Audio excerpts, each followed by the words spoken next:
importantes de la política y la actualidad. Ahora, entrevista en Hora Cero.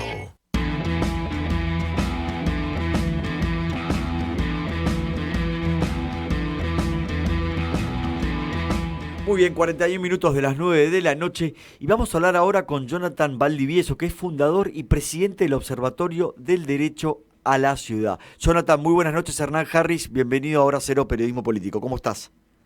Buenas noches, gracias por la invitación. No, gracias a vos, ¿no? Quiero charlar con vos y que nos cuentes y nos expliques un poco este tema tan controversial de los convenios urbanísticos, ¿no? Digo, el gobierno porteño creó la figura de los convenios urbanísticos, ¿no? Según tu criterio, quiero tu opinión, ¿esto fue beneficioso o perjudicial para la ciudad, ¿no? Y en ese caso, después de tu definición, ¿qué motivó o qué motivación tuvo el gobierno para hacerlo? ¿Qué crees vos? Bueno, en primer lugar, los convenios urbanísticos es una figura que existe hace mucho en las normas de planificación de la ciudad. Lo que hizo el gobierno es darle un sentido totalmente distinto al que tenían cuando se pensaron estos convenios urbanísticos. Bien. Los convenios son acuerdos entre un privado, una empresa, un propietario y el gobierno para buscar alguna modificación normativa para mejorar situaciones ambientales o situaciones urbanísticas. Sí. Me imagino que, digamos, convenios. Pero digo, me imagino, Jonathan, que con el pasar de los años, digamos, las ciudades se van transformando, va creciendo la población, tiene que haber una modificación, ¿no? Claro, la cuestión de la planificación es que esas modificaciones suelen ser generales. Bien. Entonces los convenios se pensaron para algunas situaciones que la norma general no otorgaba una buena solución y necesitaba algún tipo de solución particular. Bien. Pero bueno, el gobierno cambió esa línea que tenían estos, o las cuales habían pensado la existencia de estos convenios, y lo que está usando los convenios es para hacer excepciones a la norma general, pero para favorecer únicamente al privado, es decir, están modificando la normativa de la ciudad a cambio de plata, porque los privados dan una contraprestación al Estado por ese cambio de normativa, pero la normativa que resulta no está orientada a garantizar ningún bien público o para mejorar el bien común, que es una de las características esenciales que tenían los convenios urbanísticos. Claro. La regulación de los convenios establece que el resultado de ese convenio tenía que estar orientado a garantizar una utilidad pública. Lo único que justificaba los convenios era la mejora de un bien colectivo. En este caso, no se mejora ninguna situación ambiental o urbanística, solamente se incrementa la capacidad constructiva, otorgando excepciones para construir torres donde el código no habilitaba construir torres, y el supuesto beneficio del Estado es recibir dinero. ¿Esto qué implica? Implica que el Estado está supeditando la planificación de la ciudad al poder económico. Recaudatorio, ¿no? decís. Los convenios urbanísticos es lo más visible de esta situación, ¿no? La regulación de la planificación al poder económico, porque no modifica la normativa para mejorar la situación, sino a cambio de plata. Es decir, el que tiene plata compra la excepción inmobiliaria. Entiendo. Déjame preguntarte por algo puntual. Digo, Jonathan, la semana pasada la legislatura aprobó modificaciones al Código Urbanístico para los barrios de Núñez, Belgrano. Digo, todo esto por una presión de los vecinos. Vecinos de otros barrios también se quejan por la expansión de las construcciones y los cambios, sobre todo de fisonomía, que le provocan a los barrios. Porque uno lo puede, digamos, uno puede caminar y puede ver. Yo he visto estructuras o casas antiguas de principios del 1900, ¿no? Que tienen una fachada y arriba por ahí ventanas espejadas de un edificio, o sea, cosas que no tienen, digo, no se le puede ocurrir a nadie, ¿no? Ahora, estos cambios de fisonomía que le provocan a los barrios, ¿qué crees que se debe hacer para normalizar, si se puede, esta situación? Bueno, ahí estos problemas, digamos, lo que se votó en la legislatura fue dar marcha atrás a un cambio de normativa que había votado la legislatura hace 4 años, en el 2018, ¿no? Cuando aprobó el nuevo Código Urbanístico. Sí. Allí sucedió algo increíble. El gobierno vino con una postura de que la ciudad de Buenos Aires se tendría que transformar en una ciudad para 6 millones de habitantes.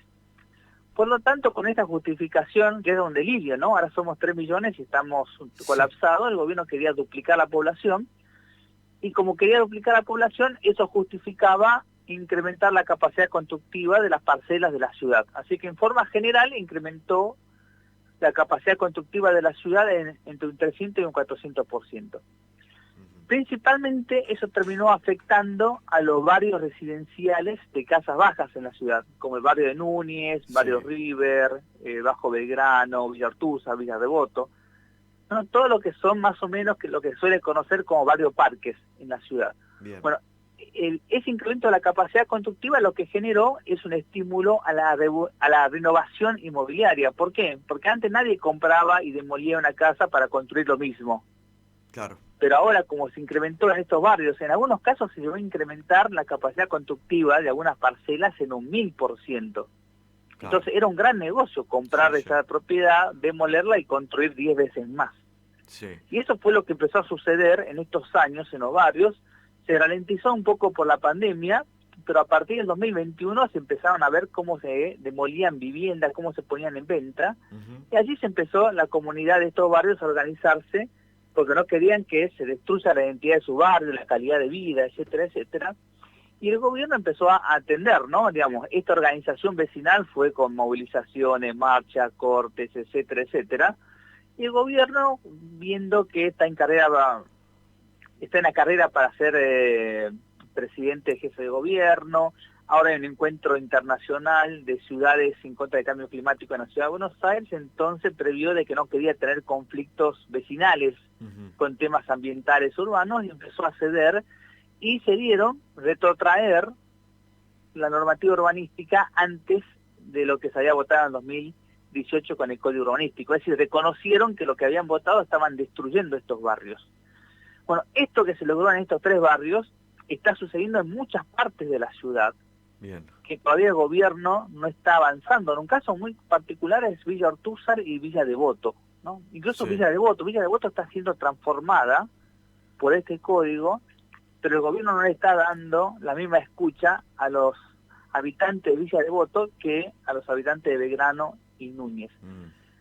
Así que las votaciones que se lograron la semana pasada generan un buen antecedente, un gobierno reconociendo que se equivocó en planificar la ciudad. Estamos intentando que ese reconocimiento pueda ser generalizado, universalizado a los otros barrios que están sufriendo los mismos problemas. O sea, que sea uniforme para todos. Ahora, Jonathan, se vienen 2 audiencias públicas importantes, ¿no? Una es por el Parque del Golf y la otra por el Parque Costero, ¿no? Donde se construiría una playa. ¿Podés contarnos algo de estos proyectos? ¿Qué opinión tenés? Bien, esto tiene que ver con la discusión del destino de la costanera, que hace un par de años venimos discutiendo. El gobierno, cuando empezó a pensar la costanera, empezó a nuevamente a destinar la costanera para que sea explotada por manos privadas. Y así votó el Distrito Joven para reprivatizar el polo gastronómico y bailable que existía pasando Aeroparque. Decidió vender los terrenos de Costa Salguero para que se haga un emprendimiento inmobiliario, decidió aprobar un convenio urbanístico con IRSA para hacer un nuevo puerto madero en la Costanera Sur. Como estos proyectos generaron mucha resistencia ciudadana, que logró que la justicia frenara estos emprendimientos, ¿no? Hay causas judiciales que frenaron la venta de Costa Salguero, otras causas judiciales que declararon inconstitucional el convenio urbanístico con IRSA. El gobierno decidió empezar a hacer un lavado de cara. Entonces ya no enfatizaron tanto lo que querían privatizar, que fue la discusión que el gobierno planteó en la costanera, sino que empezó a anunciar los espacios verdes que iba a construir en la costanera.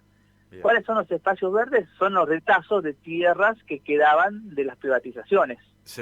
Por eso es importante recalcar, ¿no? El gobierno no comenzó recuperando la costanera para espacios verdes. El gobierno comenzó vendiéndola y privatizándola.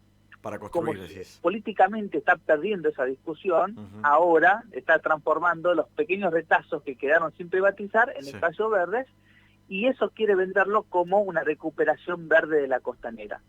En ese marco, hay que analizar y entender estas audiencias públicas por un parque, que es el Parque Golf por una parte, Sí. que es un pedacito de tierra de Costa Salguero, es decir, ese pedazo de tierra que no se va a vender, Bien. y por otra parte el Parque Costero, que es lo que también se llama Vea Playa. Sí. Que allí es curioso, porque como el Estado ha privatizado tierra para boliche y restaurantes, tiene que compensar esa tierra rellenando el Río de la Plata. Va a rellenar 2.5 hectáreas. A ese relleno lo llama Vea Playa o Parque Costero. Digamos, va a rellenar el Río de la Plata futuro para generar este parque. Y va a gastar 1.000 millones de pesos para hacer el relleno. Que todo sería más simple si no privatizara. Si no privatiza, no tiene que rellenar, ni tiene que gastar los 1.000 millones de pesos, Claro. porque va a tener espacios verdes. Claro. Tiene que rellenar para tener los espacios verdes públicos que pierde con la privatización. Con la privatización Prácticamente lo mismo sí. que se privatiza es lo mismo que el gobierno va a rellenar en el Río de la Plata. Con un agravante de que no se puede rellenar el Río de la Plata, está prohibido, porque el plan urbano ambiental establece que se tiene que conservar y proteger el perfil y la silueta de la costanera. Claro. Con lo Así que cual no estaría solamente también vamos infringiendo a gastar plata, sino que vamos a Sí. ir en contra de la prohibición de rellenar el Río de la Plata, tan solo para garantizar que tierras públicas en la costanera sean explotadas por grupos privados. Jonathan, vamos a seguir el tema de cerca. Te quiero agradecer mucho la comunicación con Hora Cero, periodismo político. No, muchas gracias por el espacio. Que tengan muy buena semana. Gracias. Fue Jonathan Valdivieso, fundador y presidente del Observatorio del Derecho a la Ciudad. Ahora, la agenda política.